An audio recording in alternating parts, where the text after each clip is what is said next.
In the center of the dirt road lay the bull. Massive, enormous, a mountain of muscle and power reduced to a broken shadow in the dust. His chest rose slowly, then fell. Each breath came uneven, strained, rattling deep in his lungs. Flies circled low, gathering where dark blood soaked into the soil beneath his hind leg. The wound was ugly. Torn flesh, swollen muscle, infection already setting in. Every small shift of his body sent a shudder through him, followed by a low, aching groan that vibrated through the ground. People stood around him. Not close. Never close. They kept a careful distance, forming a loose ring, far enough to feel safe, close enough to stare. No one knelt. No one reached out. No one spoke to him. A man crossed his arms and shook his head. "Too big," he muttered. "You can't save something like that." A woman pulled her child behind her. "If it stands up, someone's going to die." Another voice laughed nervously. "This is nature. This is how it ends." The bull's eye was open, dark, wet, alert. He wasn't charging. He wasn't thrashing. He was watching.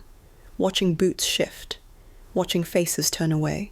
Listening to voices decide his fate, as if he weren't still alive. A long broken exhale escaped his mouth. His breathing slowed.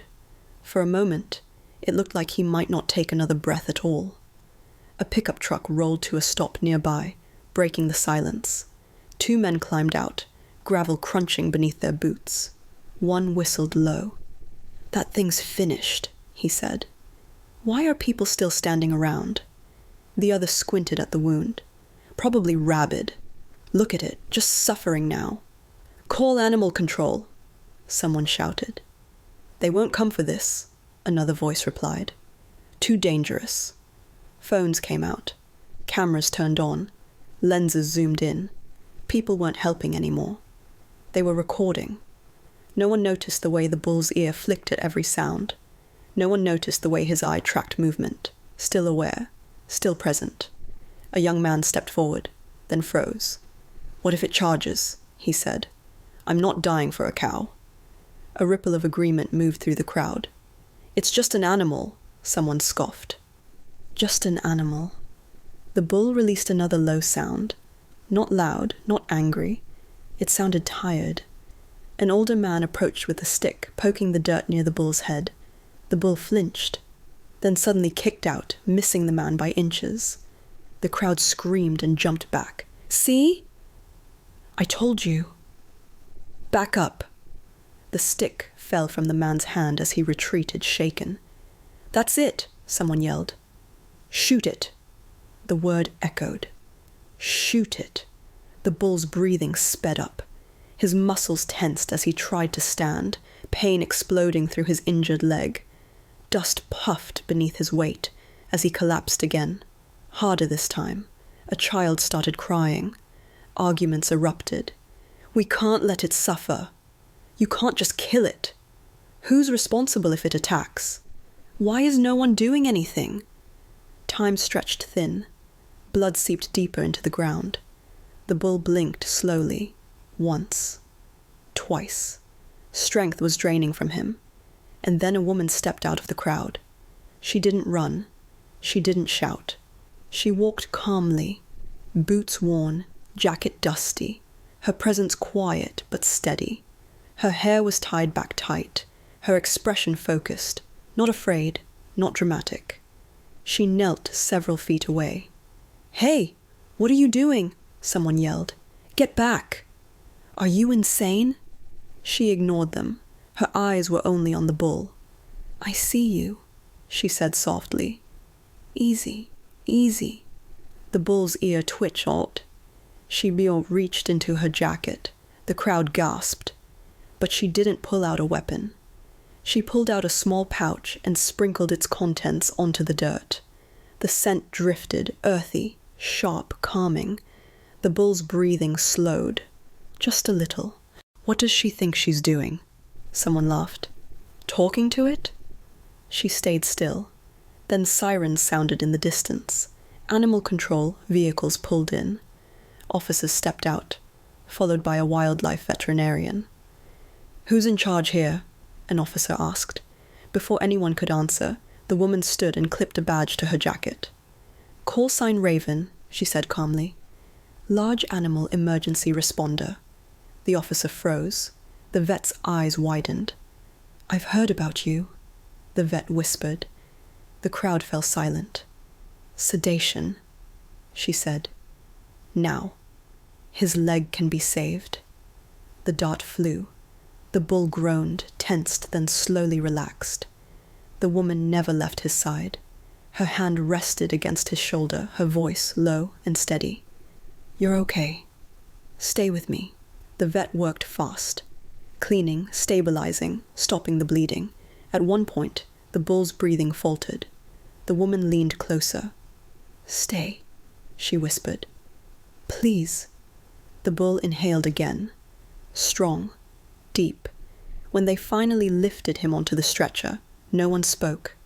Days later, at the edge of the forest, the bull stood again, healed, powerful, alive. He paused, turned, looked at her. Then he disappeared into the trees. Animals don't need us to be fearless. They need us to care, because sometimes the only thing standing between life and death is one person who refuses to walk away. The forest did not welcome him back gently. Morning mist clung to the trees as the massive bull stood at the edge of the clearing, his muscles tense, testing his weight for the first time since the pain had nearly taken his life. Every breath filled his lungs deeply now, no longer broken, no longer desperate. The woman stood several steps behind him, silent. She knew this moment was not about her. The veterinarians watched from a distance, equipment packed away. The officers lowered their radios. Even the onlookers, those who had mocked, doubted, and recorded, stood still, as if afraid to break something fragile and sacred. The bull took one step forward, then another, his healed leg held strong. A low sound escaped his throat. Not a cry of pain, not a threat, but something else entirely. Something like release. The woman felt her chest tighten. She remembered the first time she had seen him lying in the dirt, surrounded by fear, reduced to an object of debate. She remembered the word they used. Too big. Too dangerous. Already gone. She had heard those words before, about animals, about people, about hope. The bull paused just before the tree line. Slowly, deliberately, he turned his head. Their eyes met. For a brief, impossible moment, the world felt quiet enough to breathe. She didn't raise her hand, didn't step closer, didn't speak. She only nodded once, as if to say, "You're free now." The bull exhaled, then disappeared into the forest, branches shifting around his massive frame until there was nothing left but silence and crushed grass. No cheers followed, no applause. Just stunned stillness. A man finally spoke, his voice low. "I thought you were crazy." The woman didn't turn. "So did he," she said softly. "At first."